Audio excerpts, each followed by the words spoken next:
Welcome to another episode of Business with Passion. Each show features guests who have transformed a long-term passion into a successful business. I'm your host, Jay Hamilton Roth. My marketing strategy business grew from my love of talking with passionate business owners. In this series, I share their passion with you. So if you're looking for inspiration to enhance your business passion, keep watching. I work with senior executives on both the nonprofit and for-profit side, and I look at what their marketing objectives are. So I look at whether the nonprofit is trying to raise more funds for a particular service. On the for-profit side, they're looking to raise brand awareness, what they do in their community, and to sell things. So they have marketing objectives. I put those together into a cause marketing campaign. I bring the partners together, I make them understand what the goal and what their agendas are, and then we go out and we do something good for the community. So the secret to cause marketing, which is what I do and what I'm passionate about, is that it has to have a greater good beyond it. It has to be those two organizations that get a lot out of it together, but by coming together, they create something that neither one could have done by themselves. My dad was the son of a caretaker up in upstate New York. And he came from nothing, but he had everything because he had a lot of love in his family, and he had a lot of what he said, like paying his dues. He was successful, he was a man of his community, and I was always seeing him in his community and being respected for what he did.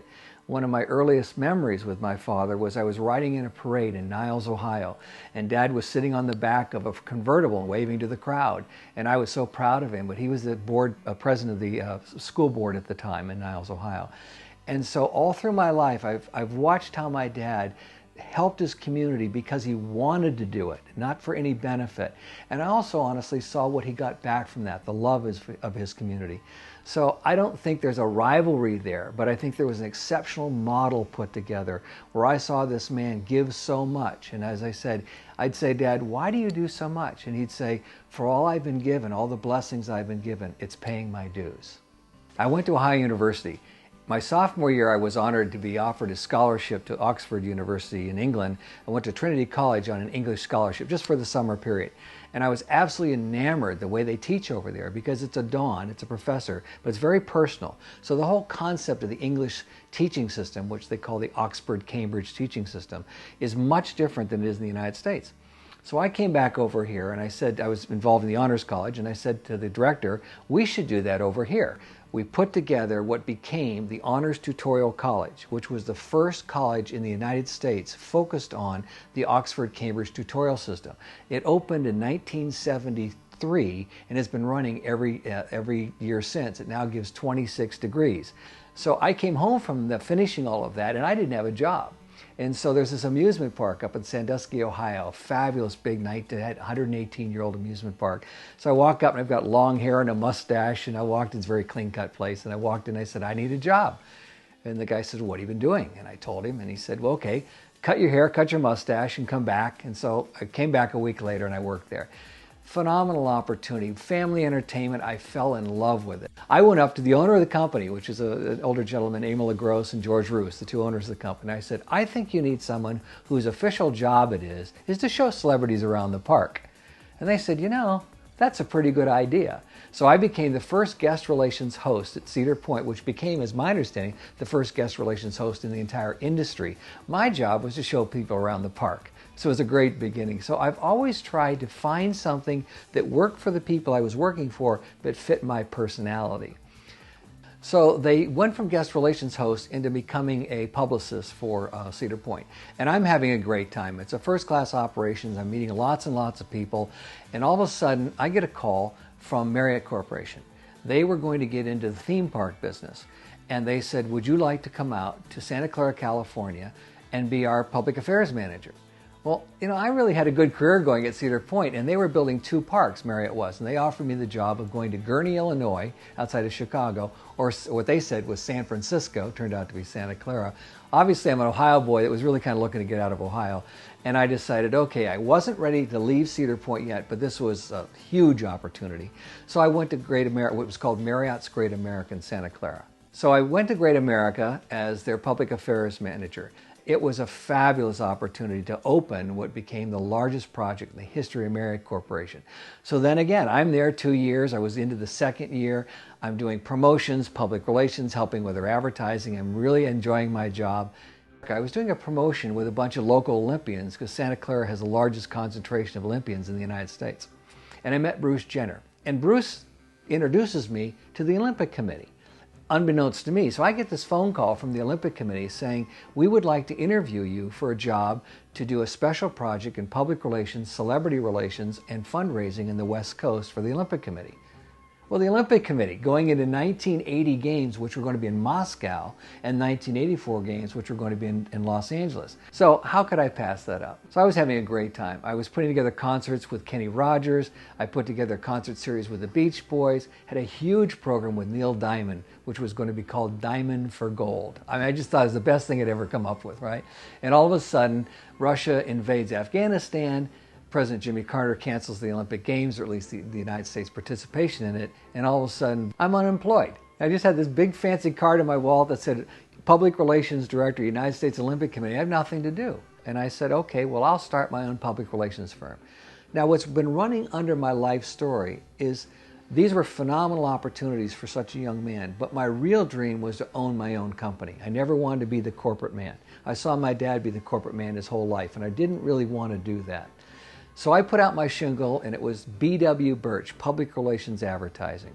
As the company grew, I changed the name to the William Bentley Agency, and it became the 20th largest PR advertising firm in the Bay Area. My goal with the William Bentley Agency was to introduce new things, and so I really worked on trying to be a very good public relations and advertising person, but I always, again, was motivated by the causes that was letting us do something that helped the public.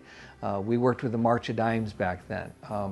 I happened to be very honored to be the president of the San Francisco Special Olympics. At the time, it was the largest Special Olympics chapter in the United States.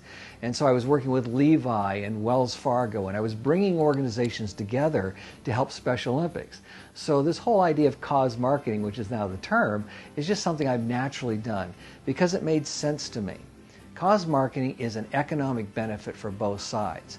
Both sides win-win from this relationship.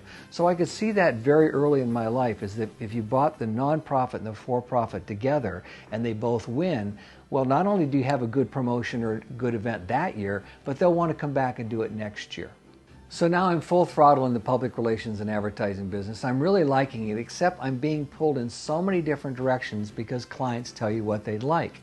And I used to pick up a coffee cup or any cup at all, and I would say, I want to own something. My whole joke was, I want my name on the bottom of it, and I didn't care what it was.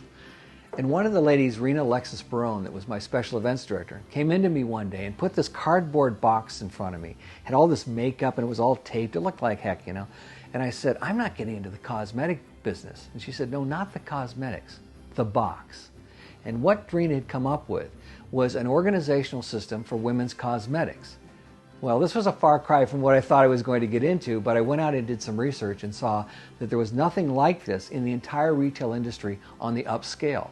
So I closed down the William Bentley Agency, and I opened Burtch Barone as the lead partner in it, and we started a cosmetic accessory company. And within about 6 months, I had cosmetic accessories with my name on the bottom of it, which I was proud of, and we had them in every Saks, Bloomingdale's, Neiman Marcus, I. Magnin, every top store in the United States in the upscale market, and also in 160 Army Air Force bases around the United States and 36 catalogs. We were growing at 300% a year.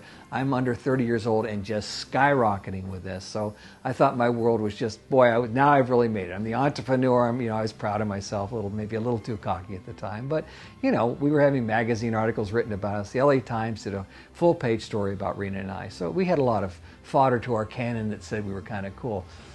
So in 1989, when the retail recession hit, I'm sitting there with a full plan IPO with a Wall Street firm that was backing us to raise about $7.5 million in a bridge loan to an IPO. I'm 34 years old or whatever it was at the time.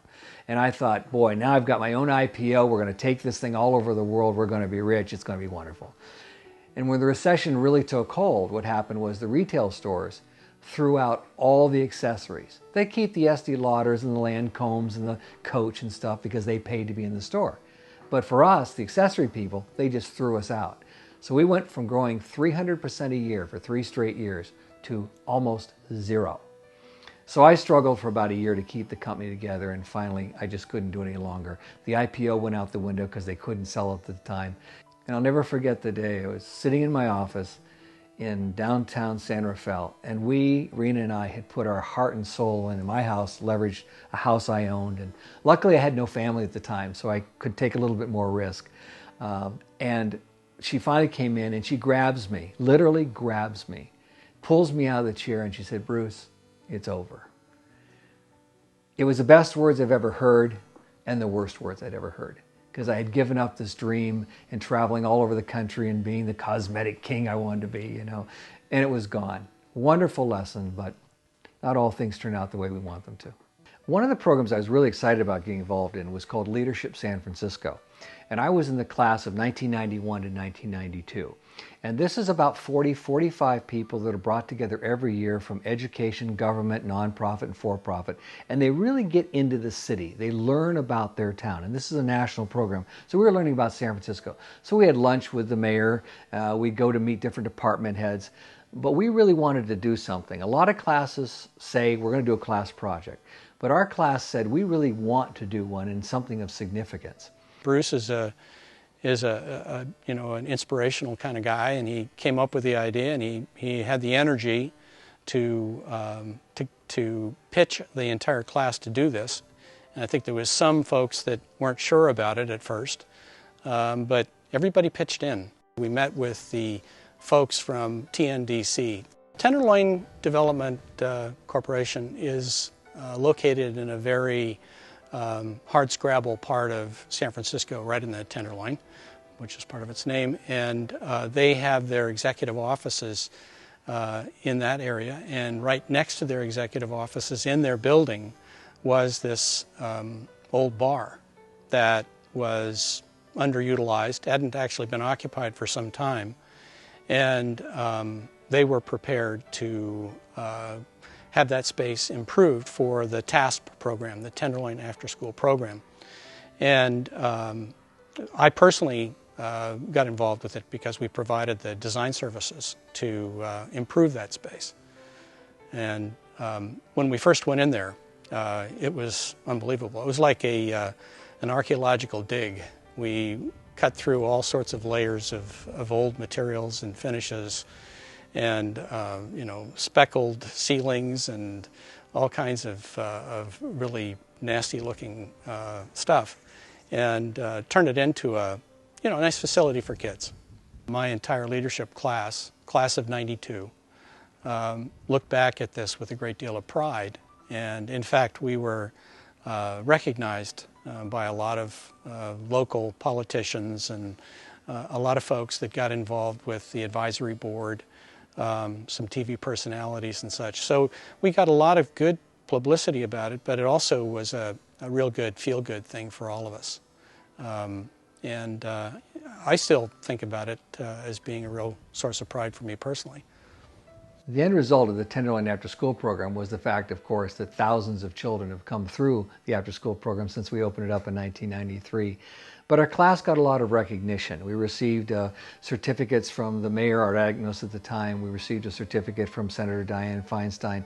One that I was particularly proud of is I received a letter from President Clinton congratulating the team on what we did and talking about partnerships. That was wonderful to get in 1993 because he focused on how important it is for nonprofit and for-profit organizations to come together, which then became sort of the mantra of my life.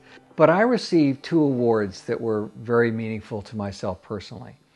The first one was that the National Association of Community Leadership, which is all the leadership programs all across the United States, give out awards. And I received the Distinguished Leadership Award from that association for 1993 for my role as spearheading the program. That meant a lot to me. I have a great little memento from that. But what really meant a lot to me, because I remember this moment. But what really meant a lot to me was when we were having a wrap-up of our 40 members of our class. One of the members came out and she was holding 2 pom-poms. And she handed me these pom-poms, and everyone stood up and applauded. And she said, "Thanks for being the cheerleader for this program." I've been with Red Cross for, over 30 years. Started in Los Angeles in 1975, and have been here in the Bay Area for 11 years. And I must say, what a privilege it is to serve the Bay Area community. It's a place that we don't have to explain earthquakes to. We don't have to talk too much to make them appreciate the need for an organization like the Red Cross, because this is a place that's very volatile. It has disasters all the time, and our job is to make sure that we have volunteers and others who are ready to respond and to help people. But it's also very important for everybody in the community to get prepared. That's why we've got courses in preparedness, first aid, and CPR to put people in a position, in a powerful position, to take care of themselves, their loved ones, and other members of the community as they are able to. And it's quite a privilege to be a part of the Bay Area chapter of the American Red Cross. And all made better by having amazing people like Bruce who come with such talent and help us to figure out better ways to serve the community.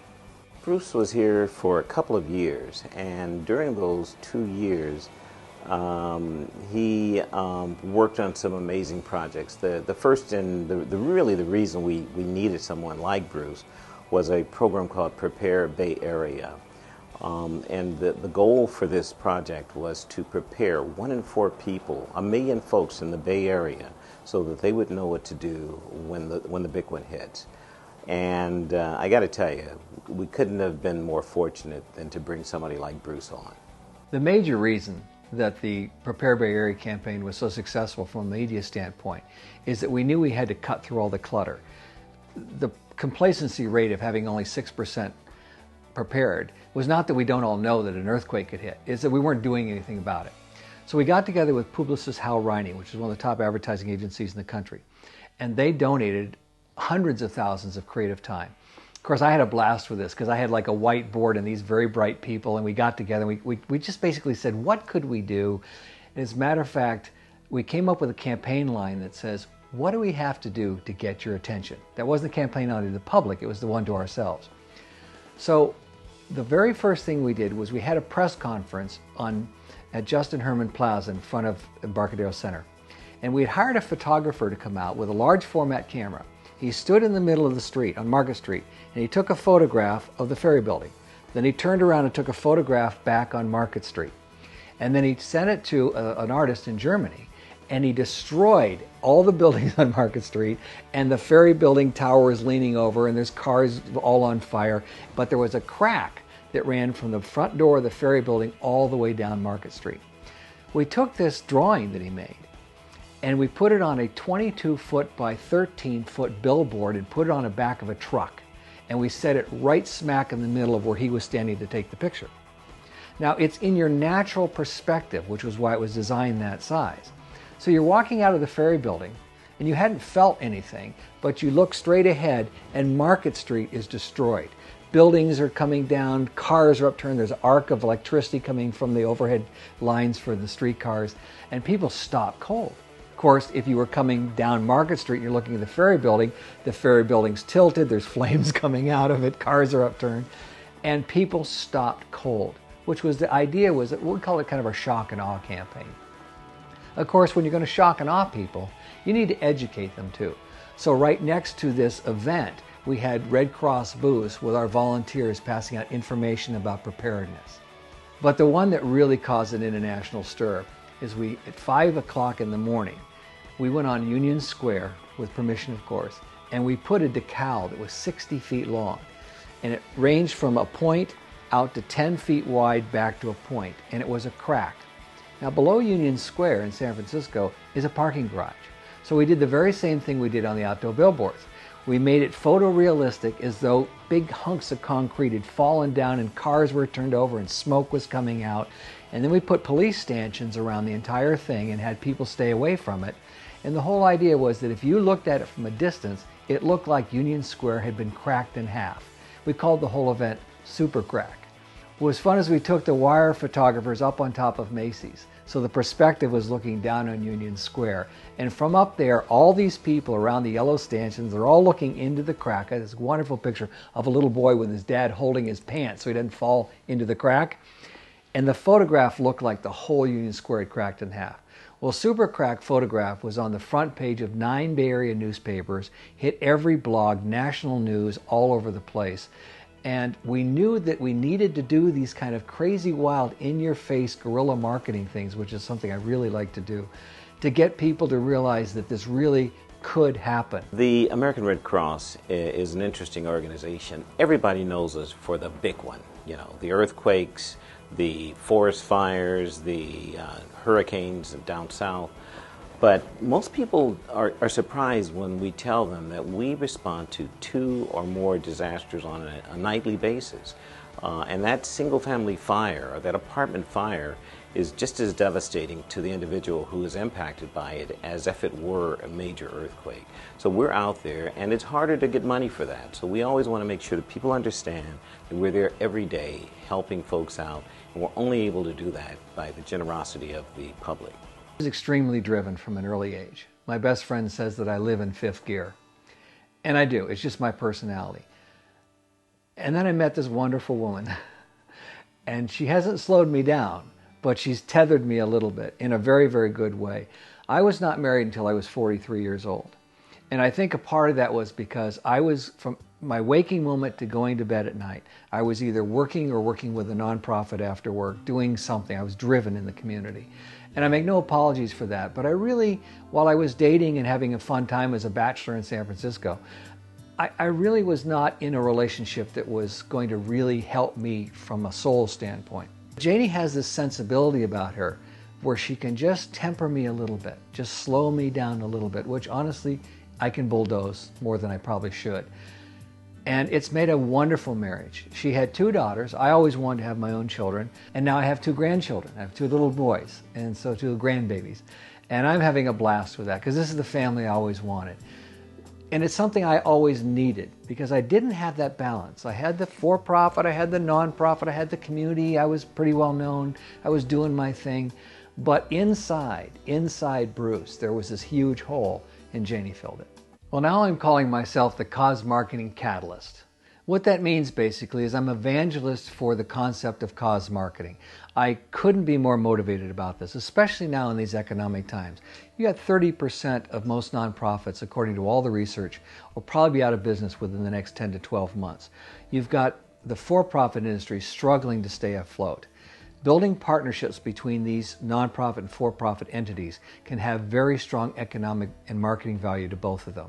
So what I want to do now, what I am doing now, is I'm going out and I'm speaking to colleges and to business groups. I want people to see me as a catalyst for them to move into something that I think will surprise them on how successful cause marketing can be for them. Right now, I'm so focused on being this catalyst for cause marketing. I'm really, really excited about that I'm trying to limit any type of nonprofit work that's pro bono at this point. But there's an organization in San Rafael here, my hometown, where they're doing an amazing thing. It's called Artworks Downtown. Artworks was founded 12 years ago by Phyllis Thielen and friends. It's an amazing resource to the community. We have low-income housing for artists and residents. We have a gallery. There are 40 art studios. A restaurant is going in soon, a cafe. There's a jeweler's guild and also a frame shop. It's on 4th Street in San Rafael. It was an old opera house, actually, dating back to the late 1800s. It's just a treasure in downtown San Rafael, but unfortunately not too many people knew about it, and that's where Bruce has been instrumental in helping raise our profile, creating events and reasons for people to come to Artworks Downtown and to help us further our reach and mission. He has brought a series of art talks to the public, with Artworks Downtown hosting them. It has really helped to energize our organization and make it more a focal point in the community. The art talks have been phenomenal. Over the course of 6 months, we've had Grammy Award-winning musicians and New York Times best-selling authors come and address artists at large in the community in Marin. And they've been very willing to share their expertise, and this has been extremely well received in terms of helping people understand how to market their art, how to tap into social networking, and how to make their their art more appealing, whether it's on the internet, in person, offering it to galleries, and so on and so forth. I was so impressed with what Bruce did at Artworks Downtown that I just couldn't wait to see if I could get him involved in my new project, which is Grants for Good Foundation. I'm the executive director. We're a new 501c3 nonprofit, and our mission is to help other nonprofits fundraise. But of course, we had no branding and no marketing strategy and no PR campaign or communications plan in place. So I approached Bruce, and much to my delight, he was willing to get involved in this project, and he's done an amazing job as far as trying to spearhead our effort to raise funds, especially in the challenging economic climate that we face, to help launch Grants for Good and get us all on board with our messaging. My other passion, and I started this pretty late in life, was I got into photography. And it was just a hobby. I'd carry it around and take pictures. And then my best friend, who I met when I was at Marriott, very serious photographer, and he had two friends of his, very serious photographers. So they invited me to go with them about 10 years ago on a trip to the Southwest, to Monument Valley. And we spent 7 days getting up at about 4 o'clock in the morning, crawling all over Monument Valley, coming back in the midday when it was too hot to photograph, going back out at night, and we had a blast. And all of a sudden, something clicked in me. I like this medium. I tried to be a landscape painter one time. I was really bad. I went to plein air painting classes and stuff. I was pretty bad. But photography, I had an eye for that. And so we formed this group. We call ourselves the 4 Photo Friends. And we go out every other year. Last year, or 2 years ago now, we went to the Everglades. This coming fall, we're going out to the Tetons in Yellowstone. When we go out, we like to be with someone who really intimately knows the area. So not a tour guide. We went out with a biologist when we went to the Everglades. And then we spent 2 days with Elam Stolzfus, who's a nationally renowned videographer trying to save the Everglades and the waterways of Florida. So we try to get an understanding of what we're doing, and of course I think that reflects in our work. Then when we come back, we'll do a book together, self-publish a book together. I think we've published 4 books now together, and I've done several on my own. This message of this saying just hits me deep inside because it's about what we should do for others, what the expectation is, I think, of every human being on this planet to give of themselves with all the God-given talents they've been given. And I've had this on my wall since I was a young man, and I live by this. It's taken me 35 years to get to a point in my life where I could decide what I really want to do. I think I've been privileged to, I've done well while I did good. So I met that objective that I set when I was a young man. Great wealth and power, don't care anymore. Cared a lot when I was a young man, don't care anymore. I want to affect a lot of people. I really want the rest of my life dedicated to what I can do. I was given these talents and I want to use them to the best of my ability. Thanks for watching this episode of Business with Passion. If you'd like more information about Bruce Burtch, other shows, or perhaps to be a guest on a future show, go online to tv.manygoodideas.com.